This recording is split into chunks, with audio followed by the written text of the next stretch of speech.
Picture this. You're 58 years old. You've worked your entire life. You've raised 3 kids, paid off your mortgage, buried the love of your life just 3 months ago. You're sitting in your own home, the home you bought, the home you built memories in for 35 years, and your own daughter looks you dead in the eye and says, "Dad, pack your stuff. My in-laws need the master bedroom. You're moving to the guest house out back." The guest house. Let me be clear about what that means. She wanted me to live in an 8 by 10-foot shed, a glorified doghouse where I used to store rakes and a lawnmower. My name is Robert Mitchell. 3 months ago, I was told I wasn't worthy of sleeping in my own bedroom. I was told to make myself small, invisible, convenient, to disappear into the background of my own life. But here's what my daughter Sarah didn't know, what my son-in-law Derek couldn't imagine, and what his pompous parents never suspected. The washed-up old accountant they were pushing around, he wasn't just counting pennies until retirement. I was sitting on $4.2 million, and I was about to teach them the most expensive lesson of their lives. But this story, it's not just about money. It's about dignity. It's about respect. It's about that moment when you decide you've had enough. When you realize that sometimes the people who should love you most are the ones who need to learn you're not a doormat. Stick with me for the next 50 minutes, because this journey has more twists than a mountain road, more betrayals than Shakespearean tragedy, and an ending that'll make you want to stand up and cheer. But before we get started, do me a favor. If you're someone who believes that respect isn't negotiable, that dignity matters at any age, that standing up for yourself never gets old, hit that subscribe button right now for Revenge Hub. Ring that notification bell, because we bring you real stories, raw stories, stories about people who refuse to be victims. This channel is for everyone who's ever been underestimated, overlooked, or told they don't matter anymore. And trust me, you're going to want to hear every story we have coming up.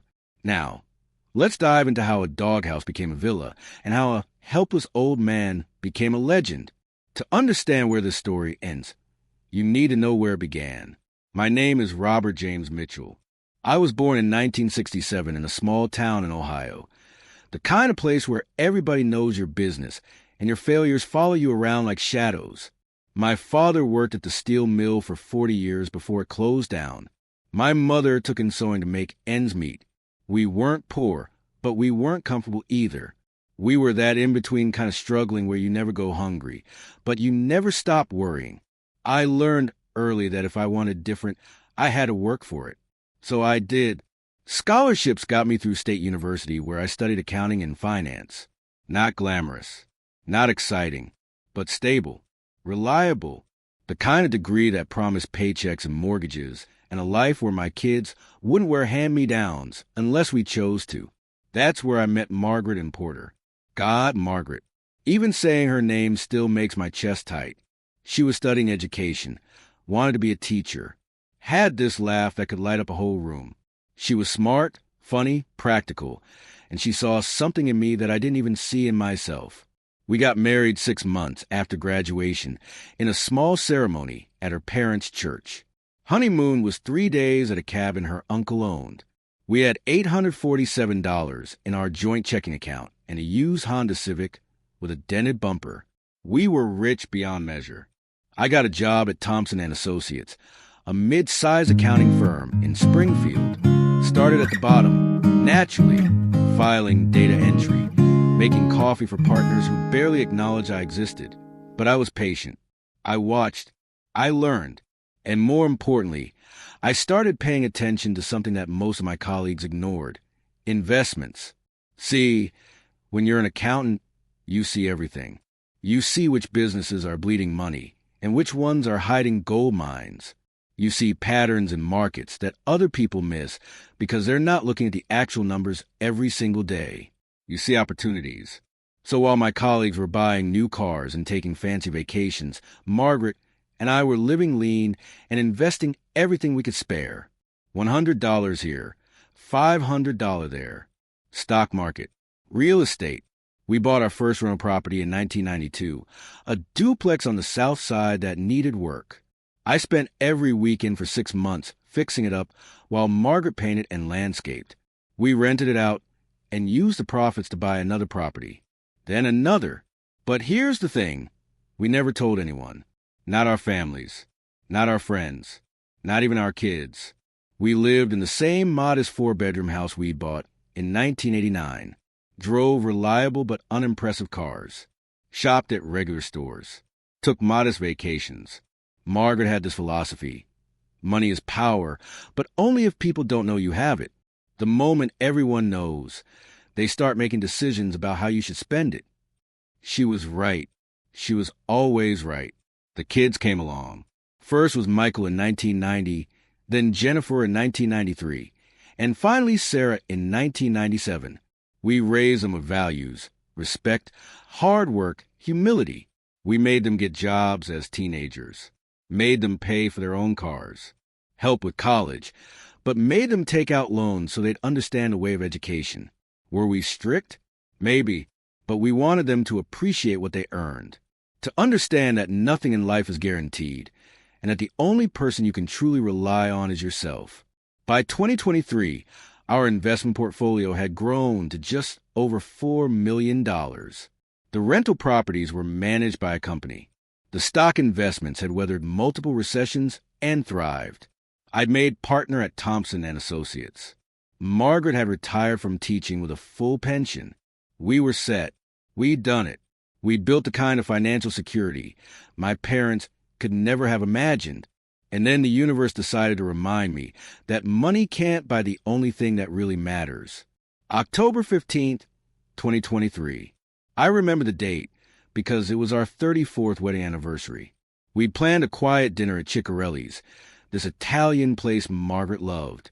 She'd been complaining about stomach pain for a few weeks, said it was probably just stress or something she ate. But that morning, she looked gray. Not pale gray, like all the color had drained out of her.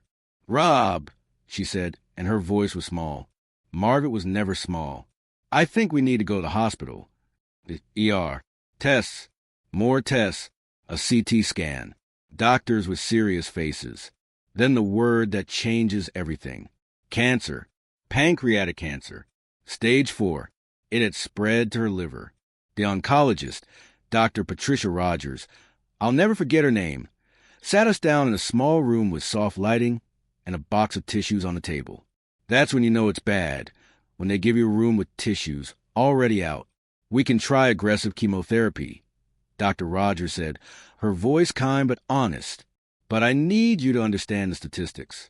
The 5-year survival rate for stage 4 pancreatic cancer is around 3%. Most patients have 6 months to a year, maybe 18 months with treatment." Margaret squeezed my hand. I felt my whole world tilting. How long without treatment? Margaret asked. She was always the brave one. 3 to 6 months, most likely. We drove home in silence.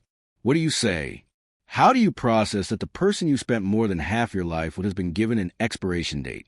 That night, lie in our bed, the bed we'd shared for 34 years, the bed where we'd laughed and cried and made love and made plans. Margaret turned to me. "I want to fight," she said. "I'm not ready to leave you yet." "Then we fight," I said, "whatever it takes." The next 14 months were held disguised as hope. Chemotherapy sessions every week. Margaret losing her beautiful auburn hair. The nausea, the weakness, the days when she couldn't get out of bed. But between the bad days were good days. Days when we'd sit on the back porch and watch the sunset. Days when she'd feel strong enough to work in her garden. Days when we could pretend, just for a moment, that everything was normal. The kids rallied at first. Michael flew in from Seattle twice. Jennifer drove up from Atlanta every few weeks. Sarah, who lived in the city about 45 minutes away, came by every Sunday for family dinner. But as the months wore on, as Margaret got sicker, the visit became less frequent. Life gets in the way. I understand that. Michael had his job, his own family. Jennifer was pregnant with her second child. Sarah was dealing with her own life. Her marriage to Derek. By month 10, it was mostly just me and Margaret. Me holding her hand during chemo. Me helping her to the bathroom when she was too weak to walk alone. Me pretending I wasn't terrified every time I looked at her. "Rob," She said one evening, about a year into treatment, we were lying in bed and she was having a good day, relatively speaking. I need you to promise me something. Anything. When I'm gone, and I will be gone, love, we both know it. I need you to not let them take advantage of you. What are you talking about? The kids, especially Sarah. Margaret's eyes got sharp, the way they did when she saw through bullshit. She's struggling with Derek. I can see it. And when I'm gone, she's going to need help. But don't let her mistake your grief for weakness. Don't let anyone make you small. Marge, promise me, Robert. You worked too hard, sacrificed too much. You deserve respect. Demand it. I promised. I held her hand and promised. 6 weeks later, on December 19th, 2024, Margaret and Mitchell passed away in our bedroom with me holding her hand. She was 56 years old. We'd been married for 35 years, together for 37. The funeral was beautiful. Packed church. Margaret had touched so many lives as a teacher. Former students came, some now adults with children of their own, crying and sharing stories about how Mrs. Mitchell had changed their lives. Sarah gave a eulogy that had everyone in tears. She talked about what an amazing mother Margaret had been, how she taught her strength and independence. Derek stood beside her, supportive and solid. At the reception afterward, Sarah hugged me tight. I'm here for you, Dad. Whatever you need. You're not alone. I believed her. God help me, I believed her. The first 2 weeks after Margaret's death were a blur. I didn't sleep, couldn't eat. The house felt wrong, too big and too empty at the same time. Every room screamed Margaret's absence. Her coffee mug still sat on the counter. Her reading glasses on the bedside table. Her coat still hanging by the door.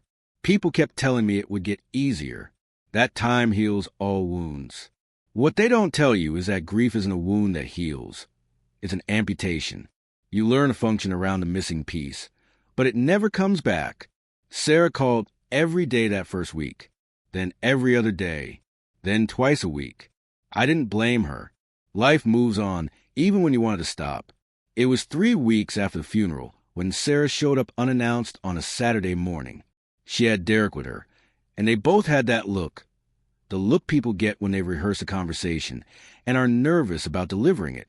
We sat in the living room, Margaret's living room, with her furniture arrangements and her throw pillows and her framed photos covering every surface. Dad, Sarah started, her voice gentle. Derek and I have been worried about you. I'm managing, I said. That's just it. You're not managing, you're surviving. This house, it's too big for one person. All these memories. Don't you think it's unhealthy, being surrounded by everything that reminds you of Mom? I felt something cold settle in my chest. What are you suggesting? Derek leaned forward. We think you need support, Robert. Company. Someone to help with meals, with maintaining this place. It's a lot for one person. And we're struggling, Sarah added quickly. Our apartment is tiny. We're paying $2,200 a month for a one-bedroom, and we can't save anything for a down payment on our own place. The market is insane right now. There it was, the real reason for the visit. You want to move in, I said flatly, just temporarily. Sarah rushed on. Until we save enough for our own house. We'd help with bills, with groceries. We'd be here to help you, Dad, to make sure you're eating, taking care of yourself. It would be good for all of us. I looked at Derek. He had the decency to look uncomfortable, but he nodded in agreement. My first instinct was to say no. Margaret's warning echoed in my head. Don't let them mistake your grief for weakness. But then I looked around at the empty house, felt the crushing silence, and I thought maybe it wouldn't be so bad. Maybe having people around, having life in the house again, would help. Maybe I was being paranoid. You'd pay rent. I asked. Of course, Derek said.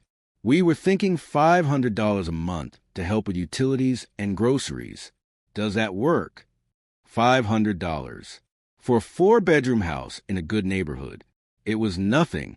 But again, I didn't need the money and they were family. Okay, I heard myself say, but we set some ground rules. This is still my house, my space. We respect each other's privacy. Sarah's face lit up. Of course. Thank you, Dad.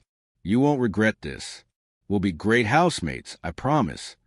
They moved in 2 weeks later, on a cold Saturday in January. I helped them unload their U-Haul.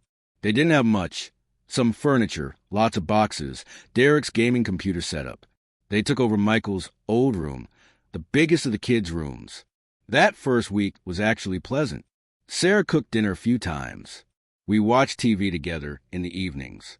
Derek was quiet, kept to himself mostly, but he was polite. He even fixed a leaky faucet in the guest bathroom that I'd been meaning to get to. I started thinking maybe this would be good.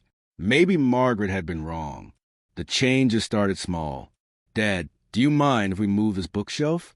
It would make better use of the space in the living room. Dad, we're thinking of getting rid of this old couch. It's pretty worn.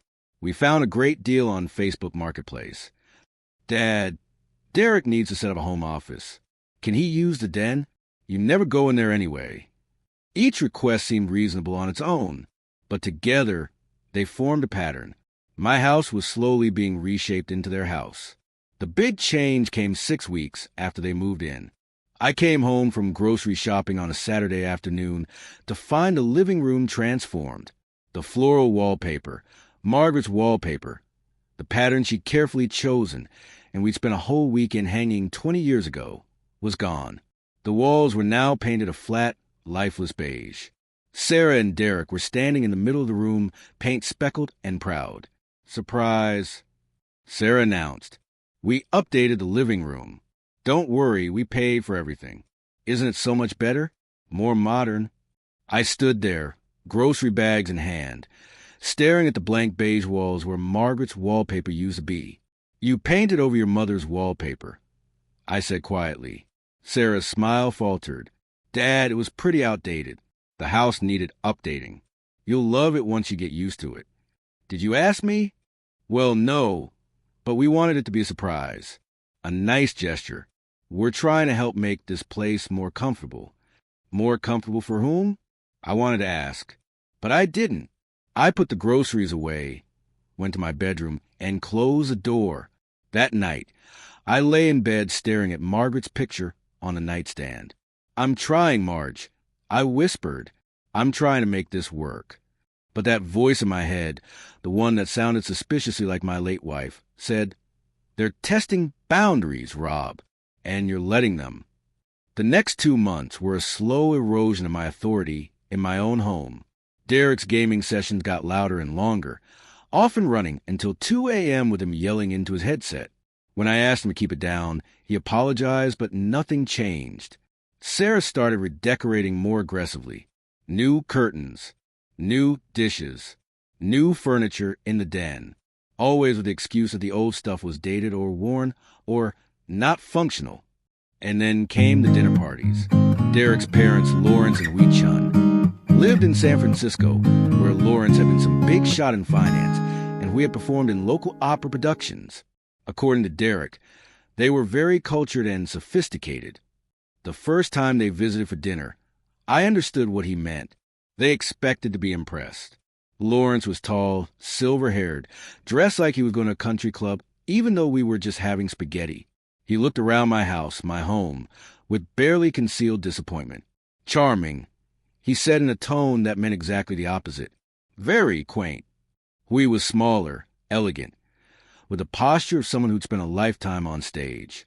She had opinions about everything and delivered them like pronouncements. Robert, she said over dinner, her accent making my name sound like a criticism. This sauce is quite rustic. Do you not use fresh herbs? It's from a jar.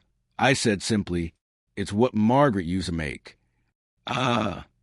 The single syllable dripped with judgment.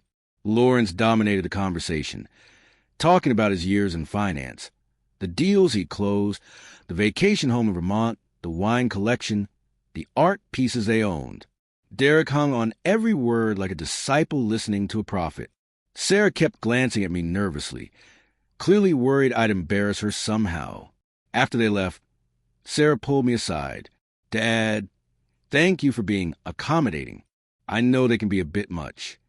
A bit much was generous, but that Dinner became a regular thing. Once a month, then twice a month, then nearly every week. Lawrence and we would come over, criticize everything from my furniture to my food choices, and hold court about how things should be done. One evening, about 3 months after Sarah and Derek had moved in, Lawrence dropped a bomb over dessert. "You know, Robert," he said, swirling his wine like he was at a tasting event, "you really should consider downsizing. This house is far too large for one person. Very inefficient. The property taxes alone must be astronomical." "The house is paid off," I said, "and I'm not one person. Sarah and Derek live here too." "Yes, well, that's temporary, isn't it?" We chimed in. "Once they buy their own place, you'll be alone again. Seems rather wasteful." I looked at Sarah. She wouldn't meet my eyes. "I'll keep that in mind," I said neutrally, but the seed had been planted. I could see it in how Lawrence and we looked around the house now, like they were appraising it, calculating its value, imagining what could be done with it. The breaking point came 3 months later, in early April. Sarah and Derek asked to speak with me. We sat in the kitchen, my kitchen, and they both looked nervous. "Dad, we need to talk about something important," Sarah began. My stomach dropped. I knew this tone. Derek's parents are selling their house in San Francisco. The market there is perfect right now, and they're looking to cash out and relocate somewhere with a lower cost of living. "Okay," I said carefully. "They're going to be staying with us for a while during the transition. A few months, probably. A few months." I set down my coffee. "Where exactly are they going to stay?" "We don't have room." Derek jumped in. "Actually, Robert, we've been thinking about that. The master bedroom, your room, it's the biggest bedroom in the house, and it has the attached bathroom.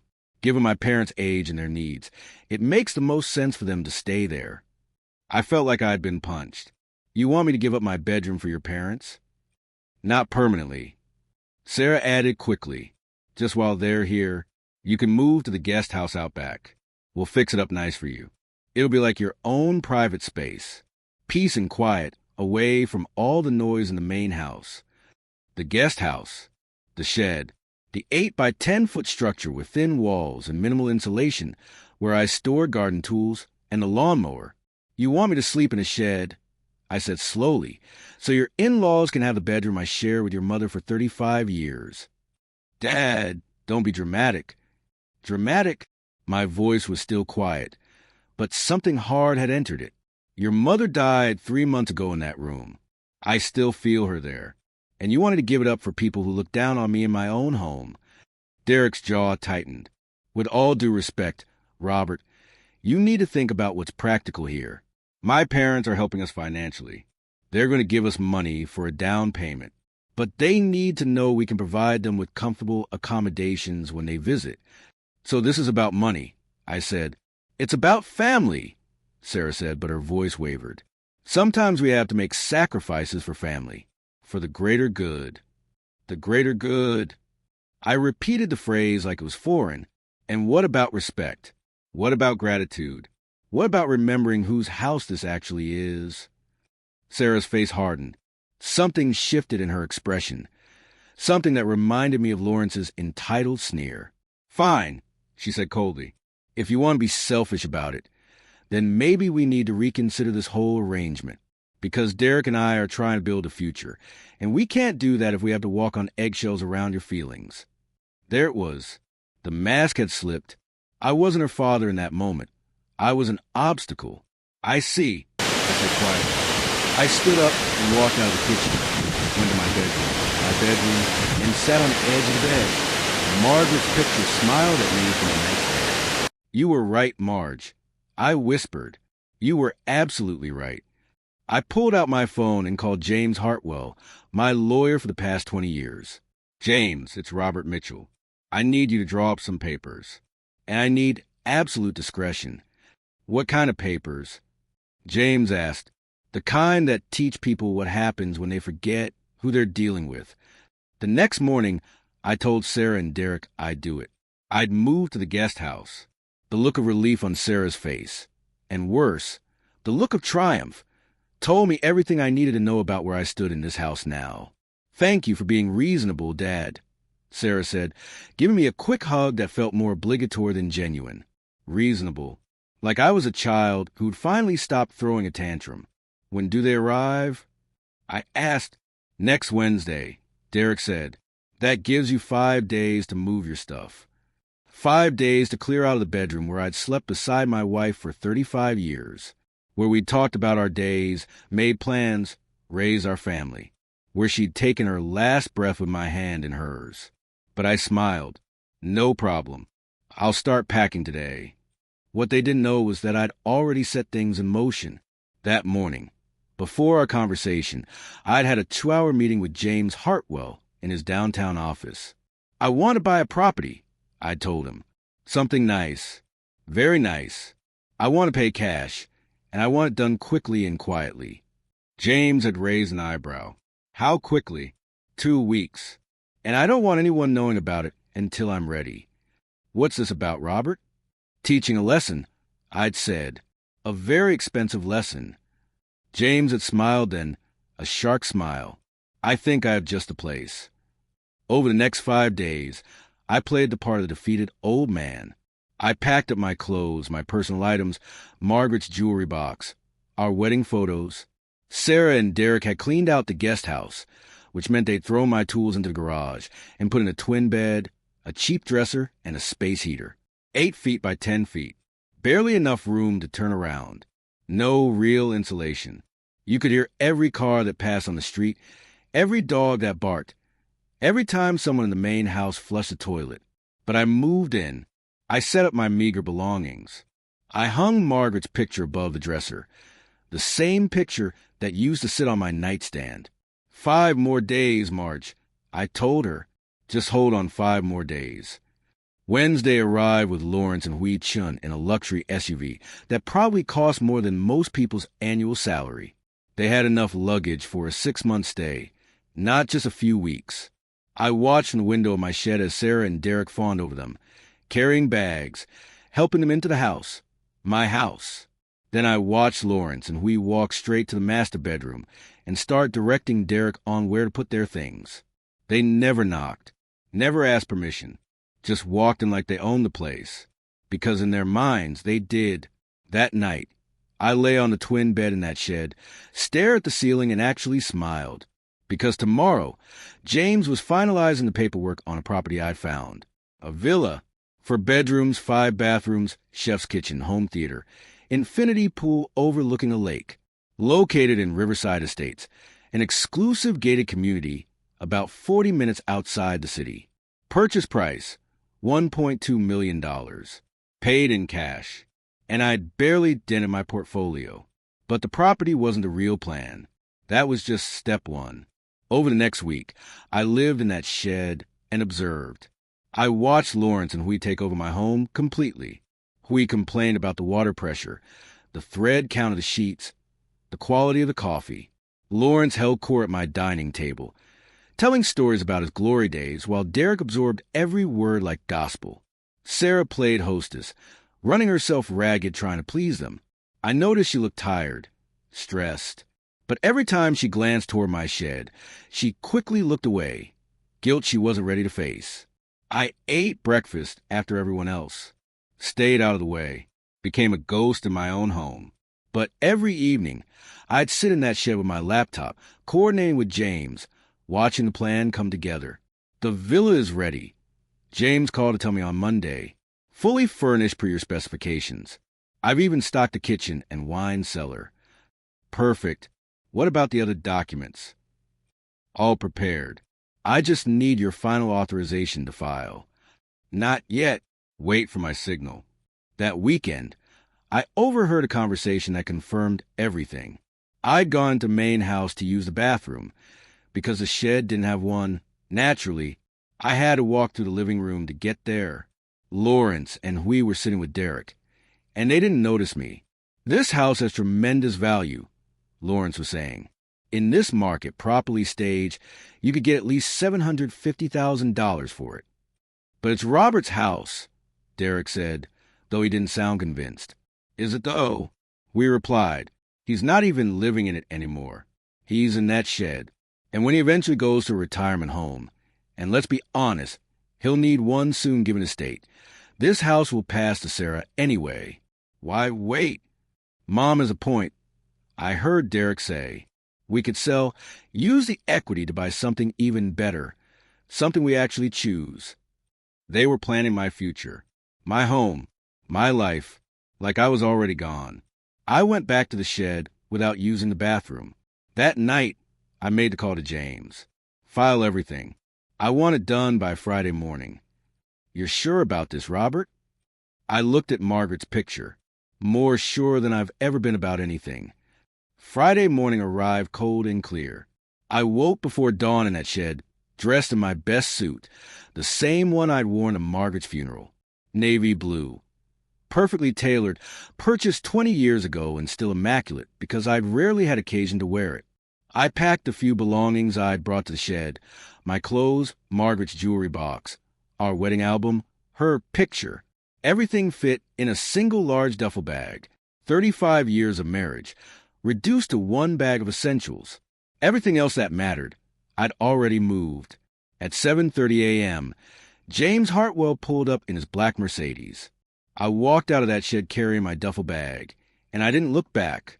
Sarah was in the kitchen making coffee. I saw her glance out the window, confusion crossing her face as I loaded my bag into James's car. She came to the back door. Dad, where are you going? I turned to face her. She was wearing one of Margaret's old robes. She must have taken it from a master bedroom. That detail cut deeper than I expected. I'm moving out, I said simply. What? Her coffee mug nearly slipped from her hands. Dad, don't be ridiculous. You don't need to. Oh, but I do. I smiled, and it wasn't a kind smile. This has been very educational, Sarah. Very revealing. Thank you for the hospitality. Derek appeared behind her, shirtless and confused. Robert, what's going on? I'm leaving. This house is clearly too crowded for all of us, and I've become an inconvenience. So I'm solving the problem. You can't just leave. Sarah's voice rose. Where will you go? Home, I said. To MY home. I got in James's car. As we pulled away, I watched Sarah and Derek standing on the back porch in my rearview mirror, looking confused and, I was pleased to see, worried. How do you feel? James asked as we drove. Free, I said, and I meant it. The drive to Riverside Estates took 40 minutes through beautiful countryside. We passed horse farms, rolling hills, pristine forests. The air even smelled cleaner out here. The entrance to Riverside Estates was marked by stone pillars and an actual guard gate. The guard waved us through after James showed ID. We drove down tree-lined streets past gorgeous properties, colonials, moderns, sprawling ranches. Each house was a masterpiece. Then we turned onto Lakeview Drive, and there it was, my villa, modern architecture, with clean lines and floor-to-ceiling windows, pale stone facade, perfectly manicured lawn, a circular driveway leading to a grand entrance, and behind the house, visible even from the front, that infinity pool overlooking Crystal Lake. Welcome home, Robert, James said, handing me a key fob. I walked through the front door and felt something I hadn't felt in months. Peace. The interior was stunning. Open floor plan with soaring ceilings. The kitchen was a chef's dream. Marble countertops, top-of-the-line appliances, an island bigger than my shed. The living room had a fireplace and those massive windows with lake views that looked like paintings. 4 bedrooms upstairs, each with its own bathroom. The master suite was ridiculous, bigger than some apartments, with a balcony overlooking the lake, a bathroom with a soaking tub and waterfall shower, and a walk-in closet larger than my shed. The basement had been finished as an entertainment space, home theater with plush recliners, a bar, a game room, even a small gym. The wine cellar is stocked with selections I thought you'd appreciate, James said, and I took the liberty of hanging some artwork.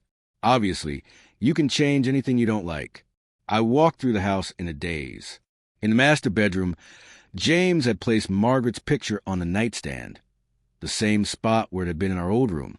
James, I said, my voice thick, this is incredible. You deserve it, Robert. You've earned every square foot.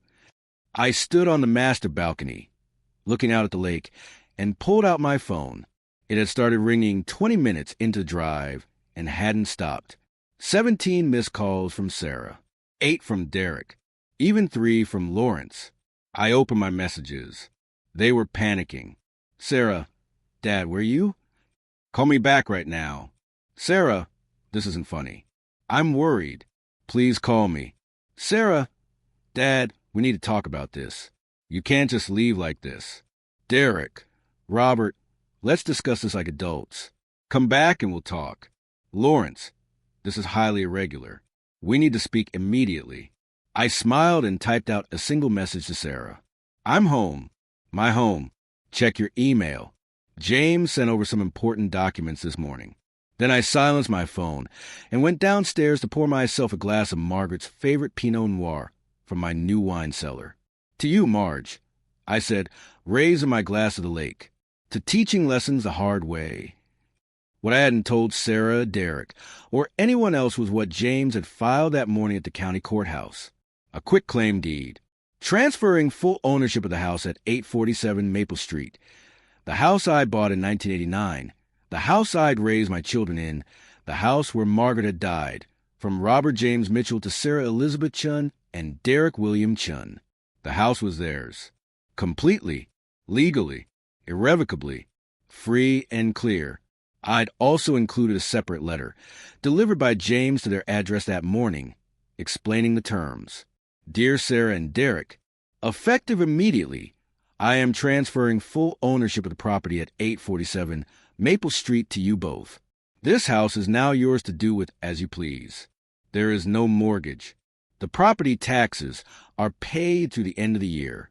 After that, they become your responsibility. I am also terminating my residency at this address.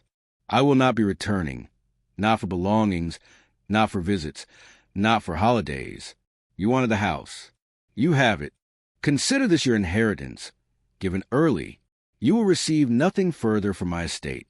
Additionally, you are now responsible for any guests you choose to host, including but not limited to Lawrence and Hui Chun. Their care, accommodation, and eventual departure are your concern, not mine. I wish you well in your new life as homeowners. May you learn from this experience. Robert Mitchell. P.S. The property value is approximately $750,000. The annual property tax is $8,400. The utilities average $450 per month. The roof will need replacing in 3 to 5 years at an estimated cost of $15,000. The HVAC system is 12 years old and should be replaced within 2 years at approximately $8,000. The water heater is 9 years old. Budget accordingly. You see, I'd done my research. I knew exactly what I was giving them. Not a gift, a burden wrapped in a bow. That house needed work. Real work. Expensive work. And now it was their problem. More importantly, Lawrence and we weren't just visiting anymore. They were Sarah and Derek's house guests. In Sarah and Derek's house, which meant Sarah and Derek were now responsible for hosting them, feeding them, tolerating them, and eventually getting them to leave. I'd effectively given Sarah and Derek exactly what they wanted, while simultaneously handing them a ticking time bomb. My phone continued buzzing throughout the day. I ignored it all. Instead, I explored my new neighborhood. Riverside Estates had walking trails, a clubhouse, tennis courts, a community pool, in addition to my private one. My neighbors were doctors, lawyers, successful business owners, people who'd earned their way to this level. That evening, I sat on my back patio with a glass of wine, watching the sunset paint the lake in shades of gold and pink, when my phone rang with a number I didn't recognize. Against my better judgment, I answered. Dad. Sarah's voice was small, almost childlike. Please, we need to talk. We are talking. No, I mean in person. This is insane. You can't just give us the house and disappear. Why not? Isn't that what you wanted? The house is yours now. Congratulations. We didn't want you to leave. Her voice cracked. We just needed space for Derek's parents. This is way too extreme. Is it? I kept my voice calm, measured. Let me ask you something, Sarah. When you told me to move into the shed, what did you think was going to happen? Did you think I'd just accept being pushed aside? that I'd be grateful for a twin bed in an uninsulated box. Silence. You kicked your father out of his own bedroom 3 months after his wife died so you could impress your in-laws. You painted over your mother's wallpaper without asking. You treated my home like it was yours to renovate. You made me invisible in the place I built. I know we messed up. No, Sarah, you didn't mess up. You made a choice. You chose Derek's parents over your own father. You chose their comfort over my dignity. You chose their money over our relationship. So now you get to live with that choice. Where are you? Her voice was desperate now. Please, just tell me where you are. Somewhere I'm respected. I said, Goodbye, Sarah. I hung up, blocked her number, blocked Derek's, blocked Lawrence and Huey's numbers too. Then I sat back, looked at the sunset, and felt the weight I'd been carrying for months finally lift from my shoulders. I learned later, through my lawyer James, who stayed in touch with some mutual acquaintances, what happened in the days after I left. The first week was confusion. Sarah and Derek couldn't believe I'd actually done it. They kept expecting me to come back, to change my mind, to reverse the deed transfer. Derek even consulted with his own lawyer, who confirmed what I already knew.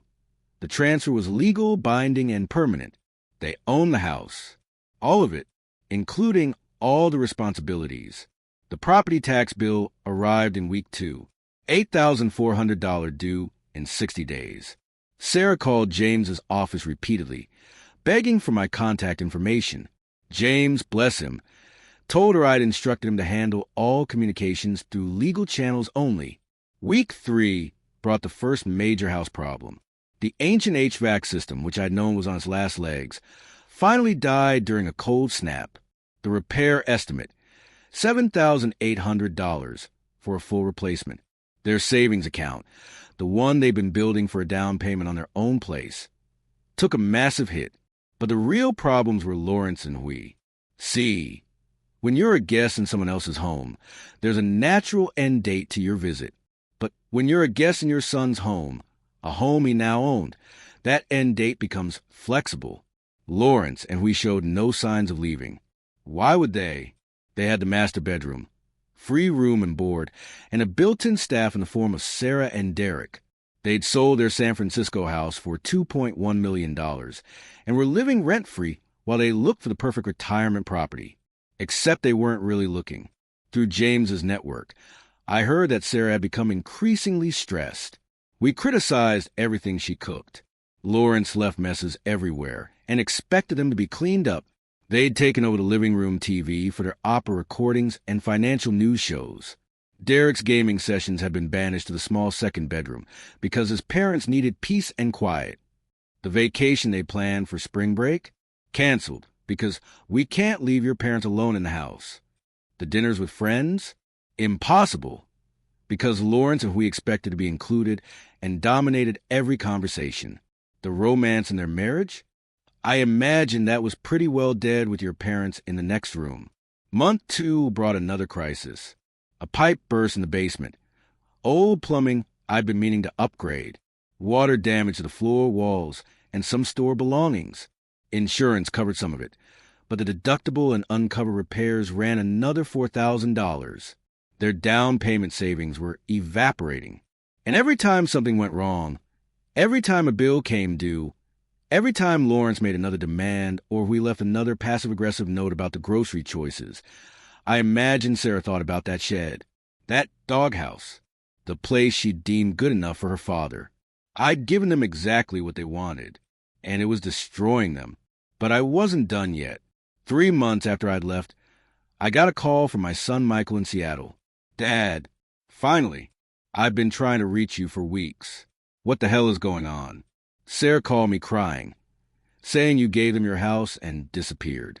She thinks you're having some kind of breakdown. I smiled. I'm fine, Michael. Better than fine, actually. Then what's this about giving away your house? And where are you living? I'm living in a villa in Riverside Estates. 4 bedrooms, 5 bathrooms, pool overlooking the lake. Paid cash for it. And I didn't give away my house. I gave Sarah and Derek their inheritance early. Silence. Then, you bought a villa? How did you... Dad, what's really going on? So I told him. Everything. Sarah and Derek moving in.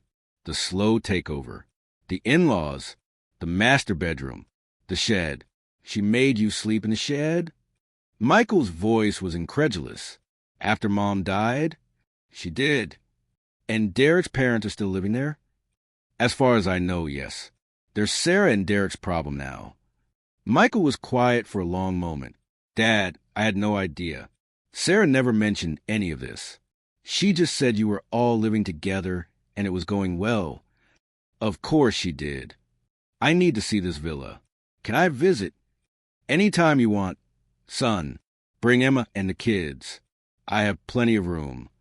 Michael did visit. 2 weeks later, he flew in with his wife Emma and their 2 kids, ages 7 and 9.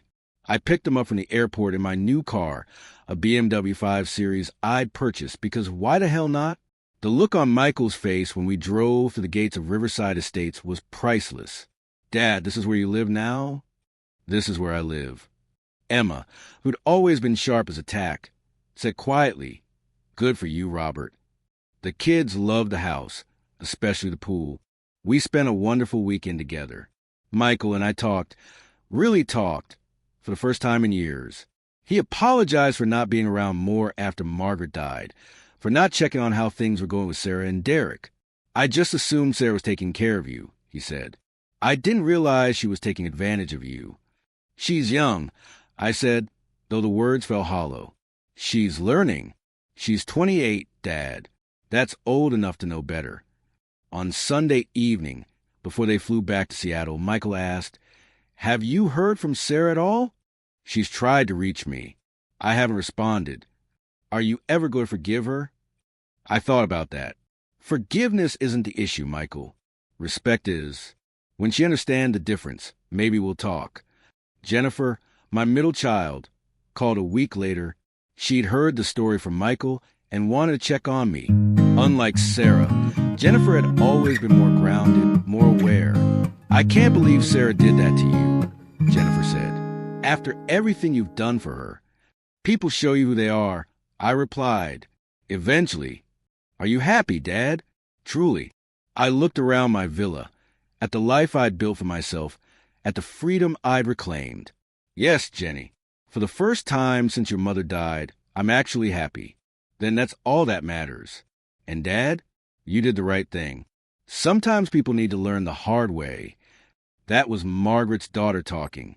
She'd always been the most like her mother. For months after I left, James called with news. Robert, I thought you should know. Sarah and Derek have listed the house for sale. I sat up straighter in my home office. They're selling, listed at $749,000. It went up yesterday. I felt a mix of emotions. That house held 35 years of memories. But it also represented everything I'd lost and everything I'd reclaimed. How you feel about that? James asked. I feel like they're learning, I said. What I learned later was that the decision to sell had come after a massive blow-up with Lawrence and Hui. According to the story that eventually made its way back to me, Derek had finally confronted his parents about finding their own place. Lawrence had responded by threatening to withdraw the financial support he'd been providing, the support that had been the whole reason for this mess in the first place. Sarah had apparently snapped. In front of everyone, she'd told Lawrence and Hui they had 30 days to find their own place, or she'd start charging them rent, market rate rent. Hui had clutched her pearls and declared this was unconscionable treatment of family. Lawrence had threatened to cut Derek out of his will. Sarah had told them both to get out. The fight had been spectacular, from what I heard. Lawrence and Hui had packed up and left that night for a hotel, then quickly found a condo to rent, using money they'd been sitting on the whole time. Derek had been caught in the middle, angry at Sarah for disrespecting his parents, angry at his parents for being difficult, and angry at himself for letting it all happen. And then there were the ongoing house expenses, the property taxes, utilities, maintenance. The roof had started leaking. The water heater had died. The dishwasher had broken. Every week brought a new expensive problem. Sarah had run the numbers and realized what I'd known all along. They couldn't afford the house. Not really. Not with their current income and savings. The house was eating them alive. So they listed it for sale. The house sold in 3 weeks for $745,000. After real estate fees and the money they'd already spent on repairs, they cleared about $715,000. They bought a modest 3-bedroom townhouse across town for $340,000 and banked the rest for their future. 2 weeks after the sale closed, I got a letter. Not an email, not a text, but an actual handwritten letter, forwarded through James's office. Dear Dad, I don't know if you'll read this. I don't know if you'll ever speak to me again.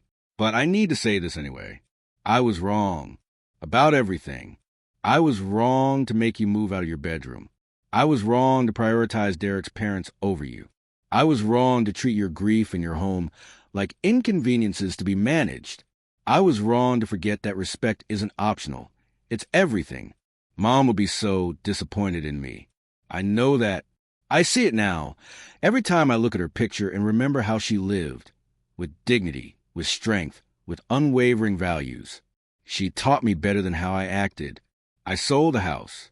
Derek and I are in a townhouse now. Lawrence and Hui are in their own place, and I've set firm boundaries with them. Derek and I are in counseling. We're trying to fix what got broken. But nothing will be fixed until I fix things with you. I don't expect forgiveness. I don't expect you to forget. I just want you to know that I finally understand. The lesson you taught me was expensive, emotionally and financially, but it was necessary. You were never a burden. You were never in the way. You were my father, and I treated you like you didn't matter. I will regret that for the rest of my life. If you're willing, I'd like to see you. Not to ask for anything, not to make excuses, just to look you in the eye and tell you I'm sorry, to tell you I love you, to tell you that I'm finally becoming the woman Mom raised me to be. Love always, Sarah. I read that letter 3 times, sat with it, showed it to Margaret's picture. What do you think, Marge? I whispered, has she learned enough? In my heart, I heard her answer. Only she can prove that. Time will tell. I waited 2 weeks before responding, not to be cruel, but because I needed to be sure I was ready, that I wasn't just being a lonely old man desperate for his daughter's attention. Finally, I called her. She answered on the first ring. Dad. Her voice was breathless, hopeful, terrified. I got your letter. I said, and I'd like to meet, on my terms, at my place. Just you, not Derek, not anyone else. Just us. Okay, yes. When? Saturday, 2 o'clock. I'll text you the address. That Saturday, I watched from my front window as Sarah's beat-up sedan pulled into my circular driveway. She got out slowly, looking up at the grill with wide eyes.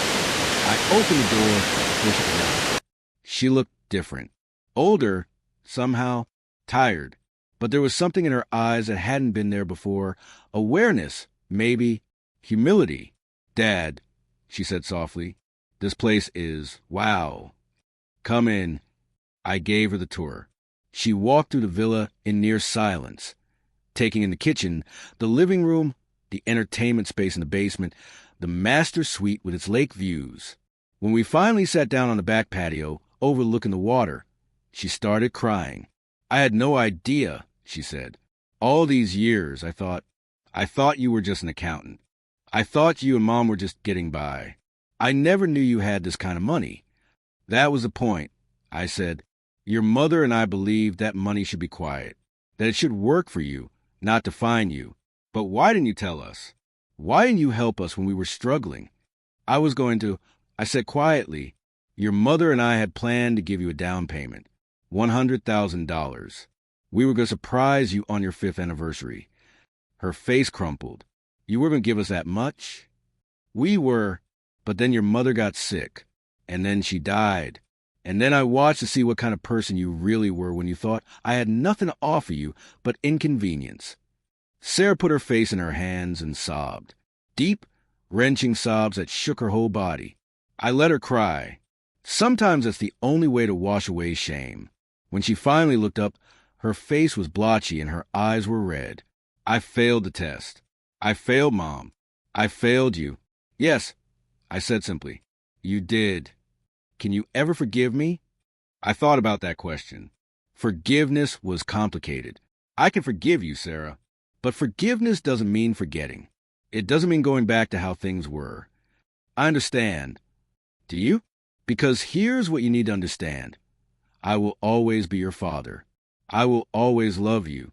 But our relationship from here forward will be based on mutual respect, not obligation, not guilt, not need, respect. She nodded. What does that look like? It looks like boundaries. It looks like honesty. It looks like you understanding that I'm not a resource to be managed or a problem to be solved. I'm a person with dignity, with value beyond what I can provide for you.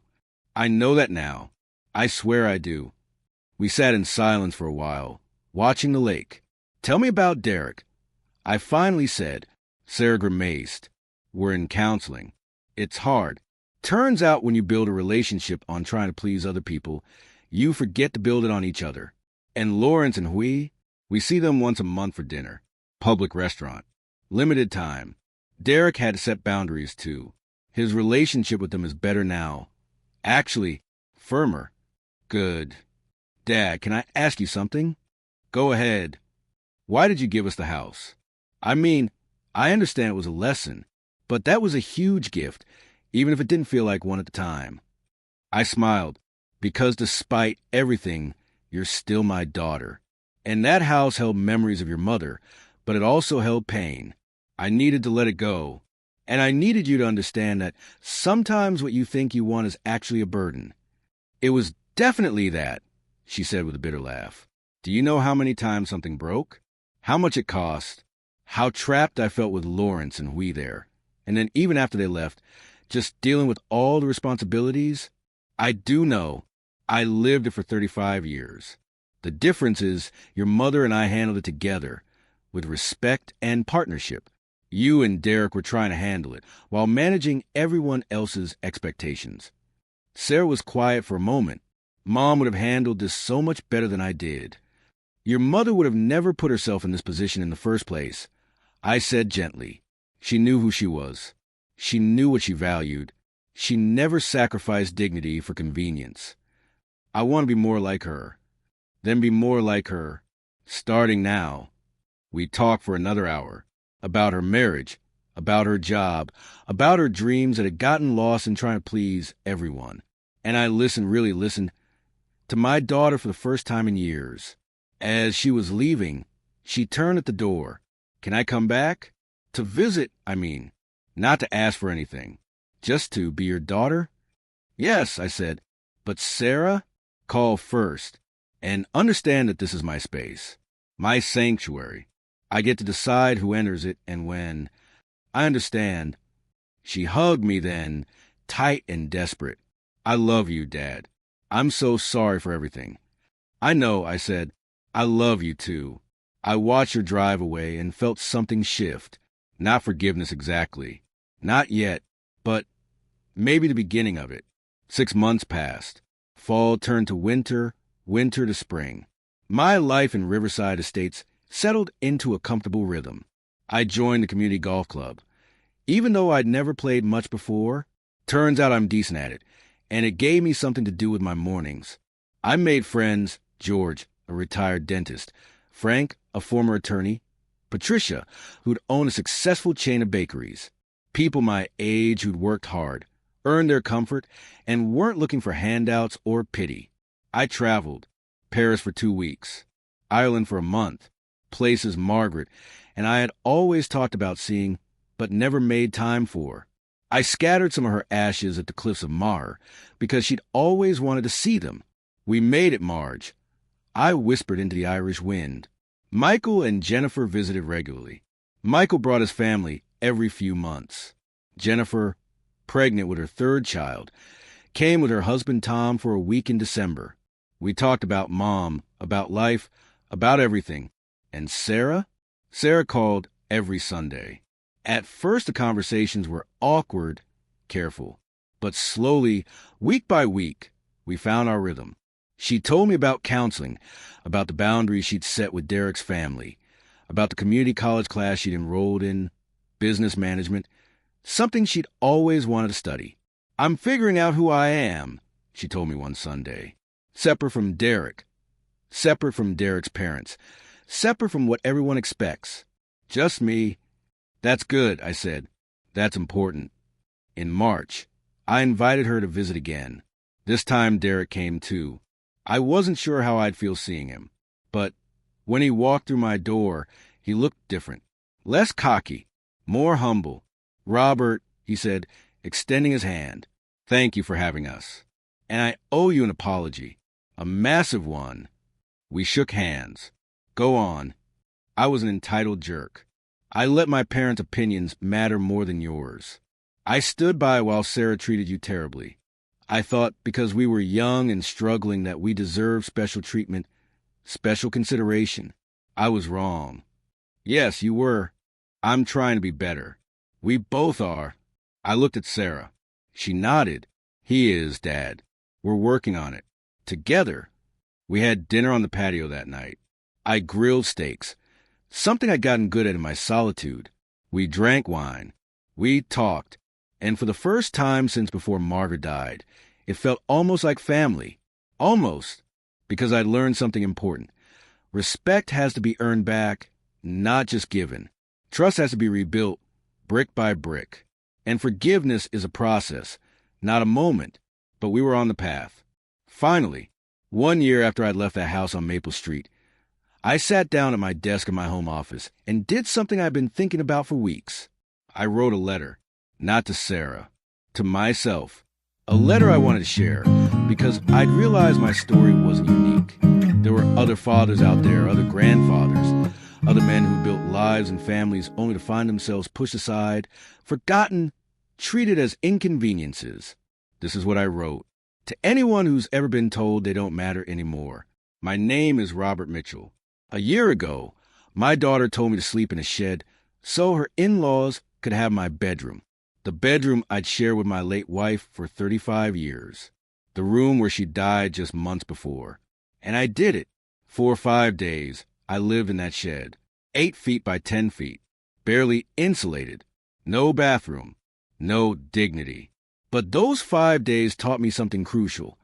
Sometimes the people who should love you most are the ones who need to learn what happens when they take you for granted. I'm writing this from my villa. 4 bedrooms, 5 bathrooms, infinity pool overlooking a lake. I paid cash. I'm living my best life at 58 years old, and I did it by remembering one fundamental truth. Your dignity is non-negotiable. It doesn't matter how old you are. It doesn't matter if you're a parent, grandparent, or just someone who's lived a full life. You are not a burden. You are not an inconvenience. You are not obligated to make yourself small so others can feel big. I spent 35 years building a life with my wife. We sacrificed, saved, invested wisely. We raised 3 children. We were good parents, good people. And when she died, I thought my role was to keep sacrificing, keep giving, keep diminishing myself for the comfort of others. I was wrong. Your worth doesn't decrease with age. Your value doesn't diminish because you're grieving or struggling or just trying to figure out how to live in a world that's changed. You built the foundation that your children stand on. You earned your place. Don't ever let anyone make you forget that. To the fathers reading this, you are not washed up. You are not past your prime. You are not in the way. You are the foundation. Act like it. To the grandfathers, your wisdom, experience, and dignity matter. Don't let anyone tell you otherwise. And to anyone who's ever been pushed aside, dismissed, or told to make themselves convenient, remember that sometimes the best revenge isn't cruelty or anger. It's living well. It's showing people that you were always more than they gave you credit for. It's walking away from toxicity and building something beautiful on your own terms. I gave my daughter the house she wanted, and in doing so, I gave her the lesson she needed. She learned that houses come with responsibilities, that respect isn't optional, that parents aren't resources to be managed. And I learned that I could build a new life. That Margaret's death wasn't the end of my story. It was the beginning of a new chapter, one where I get to choose who earns a place in my life, one where I refuse to be diminished. If you're reading this and seeing yourself in my story, I want you to know it's not too late. You can reclaim your dignity. You can set boundaries. You can demand respect. And if people don't like it, that's their problem, not yours. Stand tall. Live well. Remember your worth. Robert Mitchell, Riverside Estates. I posted that letter online. Just a simple blog. I'd started to share my thoughts and experiences. I didn't expect much. It went viral. Within a week, I had thousands of comments, hundreds of messages, men and women, mostly men in their 50s, 60s, 70s, sharing their own stories. Fathers who've been pushed aside by entitled children. Grandfathers living in basements or spare rooms in houses they'd paid for. People who'd forgotten their own worth because everyone else had forgotten it too. Thank you for sharing this, one man wrote. I've been living in my son's garage for 2 years. Tomorrow, I'm looking at condos. Your story gave me the courage to set boundaries with my daughter, another wrote. I'm 67 years old, and I've been babysitting my grandkids full-time for free, while being criticized for every small mistake. No more. I needed this. My wife died last year, and my kids have been dividing up my possessions like I'm already gone. Time to remind them I'm still here. The stories flooded in, and I realized my experience wasn't rare, it was epidemic. We created a culture where older people, especially older men, were expected to fade gracefully into the background, to make room, to stop taking up space. Well, screw that. 18 months after leaving Maple Street, I hosted Thanksgiving at my villa. All my children came. Michael and his family from Seattle, Jennifer, now with her new baby, from Atlanta, and Sarah and Derek, who arrived early to help with preparations. It was the first time we'd all been together since Margaret's funeral. The first time they'd all seen my new home. The first time we'd attempted to be a family again. Michael pulled me aside while I was prepping the turkey. Dad, this is incredible. Really, what you've built here. Thanks, son. And Sarah, she seems different. Better. I looked out at the patio where Sarah was playing with Michael's kids, laughing in a way I hadn't seen in years. She's growing up. Finally. Do you think Mom would approve of how you handled everything? I thought about Margaret, her strength, her wisdom, her refusal to accept less than she deserved. I think she'd say I took too long to stand up for myself. But yeah, I think she'd approve of anything. Dinner was beautiful. We sat around my large dining table, the one I'd chosen in my house on my terms, and for the first time in years, I felt like the patriarch again, not the burden, not the inconvenience. The father, the grandfather, the foundation of this family. Sarah stood up with her wine glass. I want to propose a toast. Everyone looked at her. To Dad, she said, her voice shaking slightly. I know the past 2 years have been complicated.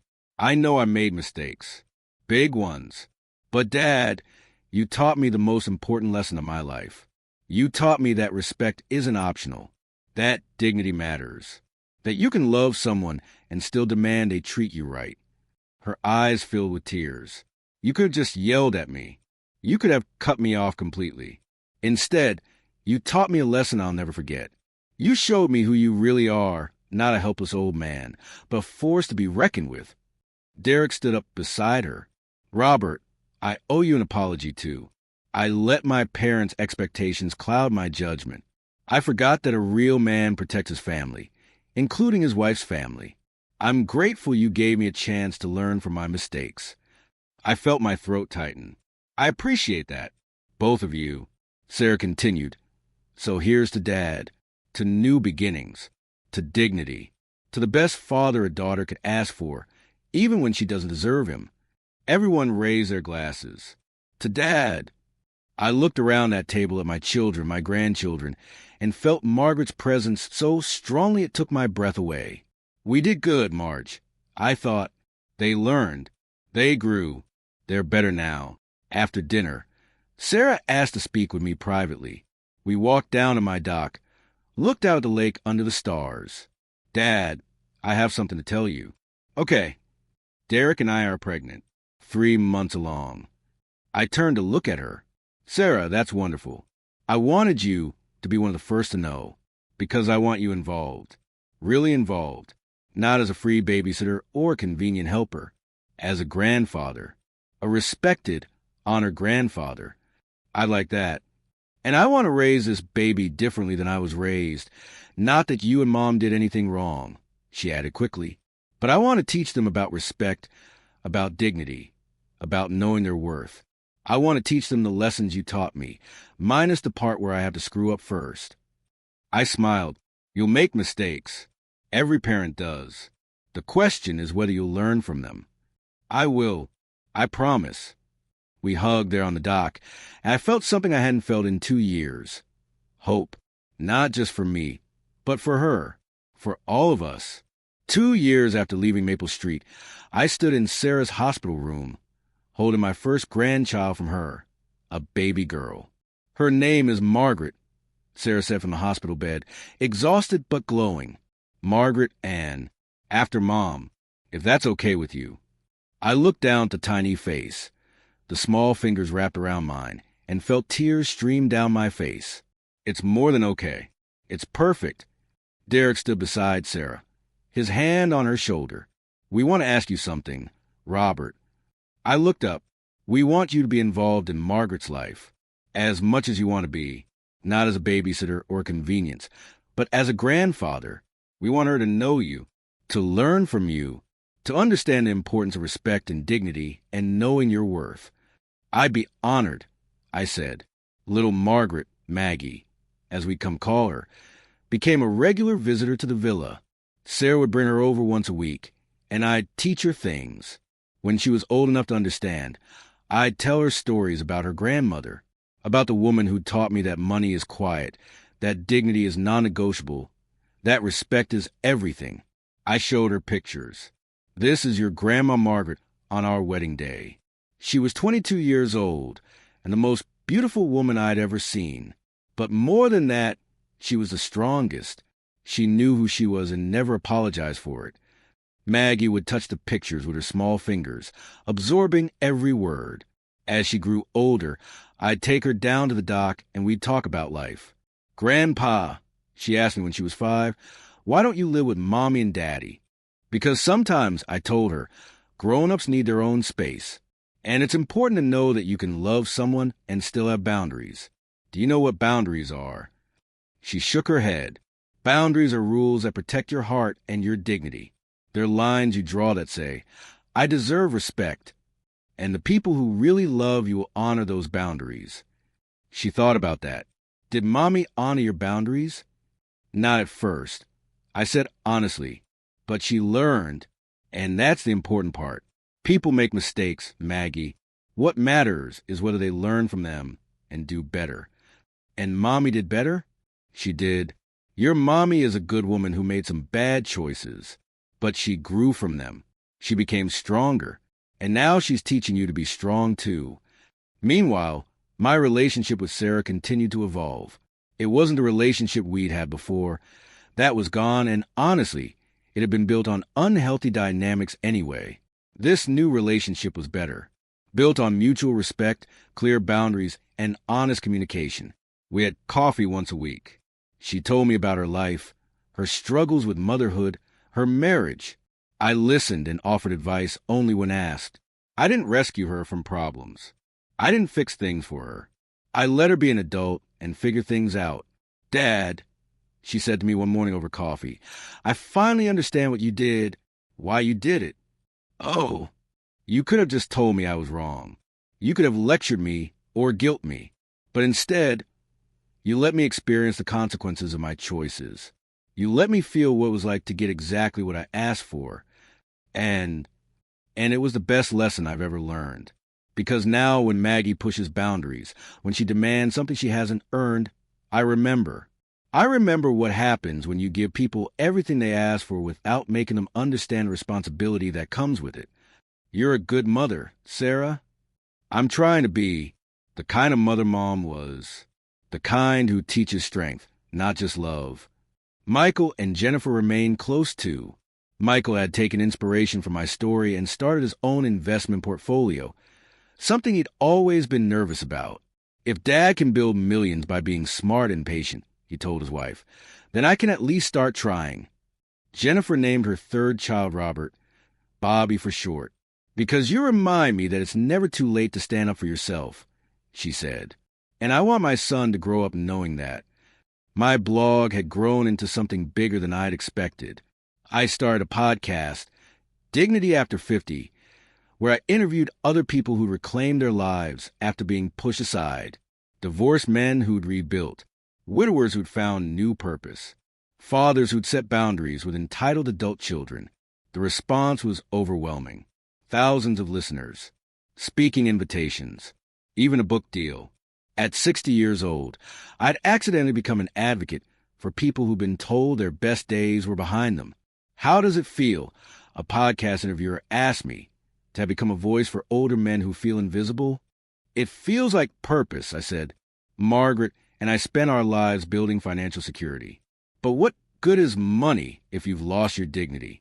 What good is a big house if you're treated like a burden in it? My message is simple. Your worth doesn't have an expiration date. Act like it. 3 years after buying the villa, I did something I'd been thinking about for a while. I drove to Maple Street. I hadn't been back since the day I'd left in James's Mercedes. Hadn't driven past it. Hadn't even looked at pictures. But now I felt ready. The house looked different. New owners had painted it a soft gray. The garden was different, more modern, less of Margaret's cottage charm. There was a swing set in the backyard where our old shed had been. A family lived there now, young parents with 2 kids. I could see them through the window, laughing, living, making their own memories. I sat in my car for a long time, looking at that house. The house where I'd raise my children, where I'd love Margaret, where I'd learn the hard way that sometimes you have to lose everything to find yourself. I didn't feel sad. I didn't feel angry. I just felt complete. That chapter was closed. And the new chapter, the one I was writing in my villa with my rebuilt relationships and my reclaimed dignity, was so much better. I drove away and didn't look back. That evening, I invited Sarah over for dinner. Just the 2 of us. We sat on the patio as the sun set over the lake, eating the meal I had prepared. Getting good at cooking had been one of my retirement projects. Dad, can I ask you something? Sarah said, always. Do you ever regret it? Giving us the house? Walking away like you did? I thought about that question. Really thought about it. No, I finally said, I don't regret it. Because it taught both of us what we needed to learn. You needed to learn that actions have consequences. That respect isn't optional. That I wasn't just a resource for you to manage. And I needed to learn that I was worth more than how I was being treated. That it's never too late to demand dignity. What if I'd never learned? What if I'd never apologized? Then we wouldn't be sitting here, I said simply. And that would have been sad, but it would have been your choice. I'd already decided I wouldn't live without dignity anymore, regardless of who that cost me. She nodded slowly. I'm glad I learned. I'm glad we're here. Me too, sweetheart. Me too. Do you think Mom will be proud of us? Of how we worked through this? I looked out at the lake, felt Margaret's presence in the warm breeze. I think she'd say it took us too long to get here. But yeah, I think she'd be proud of where we ended up. Sarah reached across the table and took my hand. I love you, Dad, and I respect you. I hope you know that. I do know that. Now, we sat in comfortable silence as the stars came out, and I marveled at how far we'd come. From that shed, that doghouse, that moment of ultimate disrespect, to this, to peace, to understanding, to a relationship built on solid ground. 6 months later, I gave a talk at a community center in the city. The event was called Redefining Your Later Years, and I've been asked to share my story.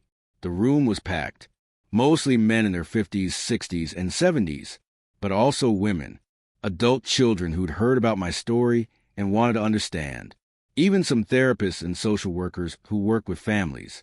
I stood at the podium and looked out at all those faces, some hopeful, some broken, all searching for something.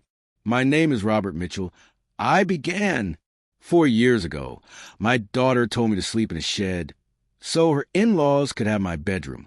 I was 58 years old, 3 months widowed, and I had just lost the love of my life to cancer. And my own daughter thought a shed was good enough for me.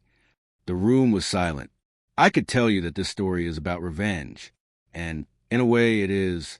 But it's not about hurting anyone or getting even. It's about something much more important. It's about remembering who you are when everyone else has forgotten. I told them the whole story. The slow invasion of my home, the disrespect, the in-laws, the moment I decided enough was enough, the villa, the deed transfer, the painful lessons learned on both sides. Here's what I want you to understand. I said, you are not old. You are experienced. You are not a burden. You are the foundation your children stand on. You are not in the way. You are the path that led to where they are now. People were nodding, some wiping their eyes. But here's the hard truth. If you don't respect yourself, no one else will either. If you allow yourself to be diminished, to be pushed aside, to be treated as less than, then that's what you'll get. I paused, looked around the room. Some of you are in situations right now where you're being disrespected. Maybe by your children. Maybe by your in-laws. Maybe by society that tells you you're past your prime. And you're tolerating it because you love them. Because you don't want to cause problems. Because you think that's what good parents do. They sacrifice forever. More nodding. I'm here to tell you, that's wrong. Good parents teach their children respect by modeling self-respect. Good parents set boundaries. Good parents show their children what dignity looks like, even when it's hard, especially when it's hard. A man in the front row raised his hand. But what if they cut you off? What if you lose them? Then you lose people who didn't respect you anyway. I said gently, and I know that's terrifying. I know the idea of losing your children feels like death. But let me ask you this. Is it really a relationship if you have to abandon yourself to maintain it? Silence. My daughter and I are close now. Closer than we've ever been. But that only happened because I was willing to lose her. Because I showed her that I'd rather live with dignity alone than live with disrespect surrounded by family. A woman in the back spoke up. How do you start? When you've been accepting disrespect for so long, how do you change the dynamic? You start with one boundary. I said, one clear line. You say, this is what I need to feel respected. If you can't give me that, then we need to reconsider this relationship. And then, and this is crucial, you follow through. No empty threats. No backing down. You mean what you say and you stick to it. What do they test you? They will test you. Absolutely. They'll push back. They'll be angry. They'll accuse you of being unreasonable or selfish or dramatic. Let them. Hold your line. Because once they see you're serious, once they understand that you truly will walk away if necessary, that's when real change happens. I spent 2 hours taking questions, sharing insights, offering hope. And at the end, at least a dozen people came up to thank me personally. You've given me the courage to move out of my son's basement. One man said, I'm going to have a conversation with my daughter about boundaries. A woman told me, thank you for reminding me I still matter. Another man said, tears in his eyes. That night, driving home to my villa, I called Sarah. How did the talk go? She asked. Good. Really good. I think I helped some people. Dad, I'm proud of you. What you're doing, helping other people find their dignity. It's important. Mom would be so proud. I hope so. I know so. And Dad, thank you for not giving up on me, for teaching me what I needed to learn, for being the example of strength that I now try to be for Maggie. You're doing great, sweetheart. You really are. After we hung up, I poured myself a glass of wine and sat on my patio, looking at the stars. We did it, Marge. I said to the night, we raised them right. Even when they lost their way for a bit, they found it again, because of the foundation you built, because of the values you taught them. The breeze picked up, warm and gentle, and I swear I felt her hand on my shoulder. I always knew you had it in you, Rob. Just took you a while to remember. So that's my story. From doghouse to villa. From disrespected to dignified. From doormat to someone who demands respect. It's been 4 years since I left Maple Street. 4 years since I made a decision that changed everything. Today, I'm 62 years old. I'm in the best physical shape of my life. Started working out regularly, hiking, swimming in my pool. I'm financially secure. I'm surrounded by people who respect me. And most importantly, I respect myself. Sarah and I have coffee every week. She brings Maggie by every Sunday. Derek and I have developed a mutual understanding. We'll never be best friends, but we respect each other, and that's enough. Michael calls me every week from Seattle. We talk about investments, about his kids, about life. He's told me multiple times that my story inspired him to set boundaries in his own life, to stop letting people take advantage of his kindness. Jennifer and I are closer than ever. She's raising her kids with the same values Margaret taught: strength, dignity, independence. My podcast has over 100,000 subscribers now. My book, The Villa, Reclaiming Dignity in Your Later Years, became a bestseller. I've given talks across the country. And every single day, I get messages from people thanking me for giving them the courage to stand up for themselves. But you know what the best part is? It's not the villa or the money or the success of the podcast and book. It's waking up every morning and looking in the mirror and recognizing the man looking back at me. For those months after Margaret died, I'd lost myself. I'd become small, invisible, a ghost in my own life.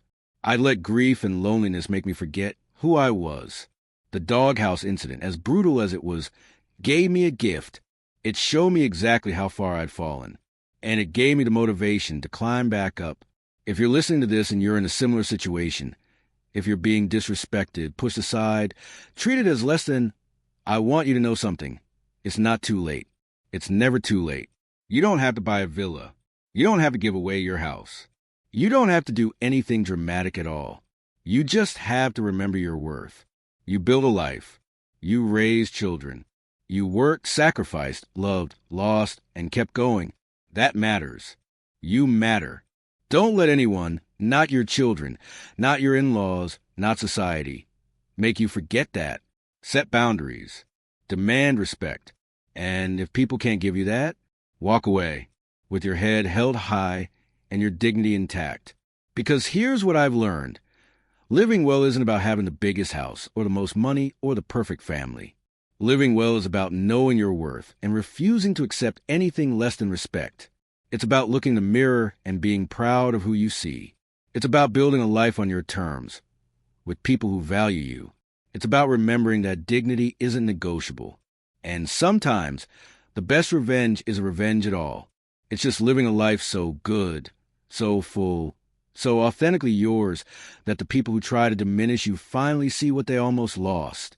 Now, if this story resonated with you, if you felt every moment of my journey from that shed to this villa, I need you to do something for me. Hit that subscribe button right now for Revenge Hub. Smash that notification bell, because we bring you stories like this every single week. Real people, real situations, real lessons about dignity, respect, and standing up for yourself. This channel isn't about petty revenge or getting even. It's about people who refuse to be victims. It's about people who take their power back. It's about fathers, grandfathers, mothers, grandmothers, people who've been told they don't matter anymore, proving that they absolutely do. Drop a comment below and tell me, have you ever had to set boundaries with family? Have you ever walked away from disrespect? Share your story. Let's build a community of people who understand that respect isn't optional, it's essential. And if you know someone who needs to hear this, maybe a father who's being taken advantage of, a grandfather who's been pushed aside, or anyone who's forgotten their worth, share this video with them. Sometimes people need to hear that they're not alone, that others have faced this and come out stronger. Before I go, let me leave you with one final thought. This is what Margaret used to tell me, and it's the truth I live by now. Rob, you teach people how to treat you. Every time you accept disrespect, you're telling them it's okay. Every time you set a boundary, you're reminding them and yourself that you matter. She was right. She was always right. I'm Robert Mitchell, and this has been my story, my journey from doghouse to villa, from doormat to man who demands respect, from lost to found. Remember, you are not a burden. You are not in the way. You are not past your prime. You are the foundation. You are the example. You are worthy of respect. Demand it. Live it. Never forget it. This is FR Sweet Revenge, where we celebrate people who refuse to stay down, where we share stories of dignity reclaimed and respect restored, where we remind each other that it's never too late to stand up for yourself. Subscribe, share, comment, and most importantly, stand tall. Until next time, stay strong, stay dignified, and never, ever let anyone make you feel like you belong in a doghouse. Because you don't belong in a doghouse. You belong in a villa, or wherever you decide you deserve to be. I'll see you in the next story. Take care of yourselves out there.